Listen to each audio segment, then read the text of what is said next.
आप सभी का दिव्य साधना चैनल में बहुत बहुत स्वागत है। आज हम बात करेंगे सनातन धर्म के अनुसार हमारे दो महान ग्रंथ हैं, एक श्री रामचरितमानस, दूसरा श्रीमद् भागवत गीता।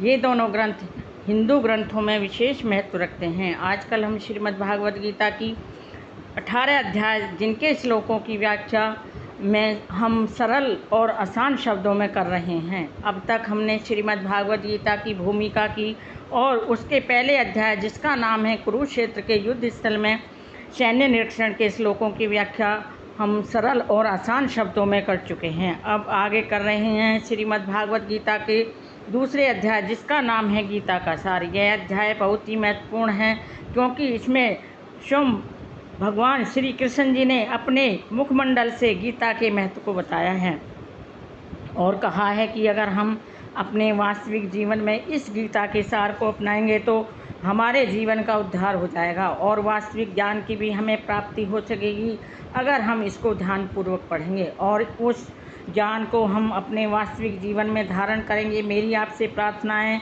आप इस गीता के सार के श्लोकों की व्याख्या जो मैं सरल और आसान शब्दों में कर रही हूँ उसका श्रवण आप अवश्य करें। वीडियो शुरू करने से पहले आप सभी से मेरी प्रार्थना है, आप मेरे वीडियो को लाइक शेयर सब्सक्राइब अवश्य करें, बेल आइकन भी प्रेस करें जिससे मेरे सभी नोटिफिकेशन आपको मिलते रहें। और मेरी प्रार्थना है कि आप मेरे वीडियो को अंत तक अवश्य देखें। अब शुरू करते हैं आज का वीडियो जिसका नाम है गीता का सार, जो श्रीमद् भागवत गीता का दूसरा अध्याय है। इसके श्लोकों की व्याख्या मैं सरल और आसान शब्दों में कर रही हूँ। आज का श्लोक है 47, आज का श्लोक है 48। योगस्थ कुरुहु कर्माणि संगम तय कत्वा धनंजय सिद्धि ऐसिद्ध्यो समः भूत्वा समत्वम उच्यते। भगवान श्री कृष्ण जी अर्जुन से कहते हैं, हे अर्जुन, जय अथवा पराजय की समस्त आसक्ति त्याग कर समभाव से ही अपना कर्म करो। ऐसी समता ही योग कहलाती है। यहाँ कहने का तात्पर्य यह है कि भगवान श्री कृष्ण जी अर्जुन से कहते हैं कि वह योग में स्थित होकर अपने कर्म करे। और योग क्या है, योग का अर्थ क्या है? सदैव चंचल रहने वाली इंद्रियों को वश में रखते हुए परम तत्व में मन को एकाग्र करना। और परम तत्व कौन है? भगवान ही परम तत्व है। और चूंकि वे स्वयं अर्जुन को युद्ध करने के लिए प्रेरित कर रहे हैं, अतः अर्जुन को युद्ध के फल से कोई सरोकार नहीं होना चाहिए।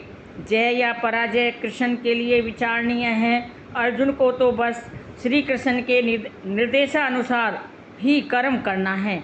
कृष्ण के निर्देश का पालन ही उसका वास्तविक योग है और इसका अभ्यास कृष्ण भावनामृत नामक विधि द्वारा ही किया जा सकता है। एकमात्र कृष्ण भावनामृत के माध्यम से ही स्वामित्व भाव का परित्याग किया जा सकता है। इसके लिए उसे कृष्ण का दास या उनके दासों का दास बनना होता है। कृष्ण भावनामृत में कर्म करने की यही एक सरल विधि है जिसे योग में स्थित होकर कर्म किया जा सकता है। अर्जुन क्षत्रिय है, अतः वह वर्णाश्रम धर्म का अनुयायी भी है। विष्णु पुराण में कहा गया है कि वर्णाश्रम धर्म का एकमात्र उद्देश्य भगवान विष्णु को प्रसन्न करना होता है। संसारिक नियम है कि लोग पहले अपनी तुष्टि करते हैं, अर्थात वह अपने मन को संतुष्ट करते हैं, किंतु यहाँ तो अपने को तुष्ट न करके कृष्ण भगवान को तुष्ट करना है, अर्थात उनको संतुष्ट करना है। अतः कृष्ण को तुष्ट किए बिना कोई भी वर्णाश्रम धर्म का पालन कर भी नहीं सकता। यहाँ पर परोक्ष रूप से अर्थात यहाँ प्रत्यक्ष रूप से अर्जुन को कृष्ण द्वारा बताई गई विधि के अनुसार ही कर्म करने का आदेश है। यह थी मेरे आज के श्लोक की सरल और आसान शब्दों में व्याख्या। मेरे वीडियो में अंत तक बने रहने के लिए आप सभी का कोटि कोटि धन्यवाद। नमस्कार।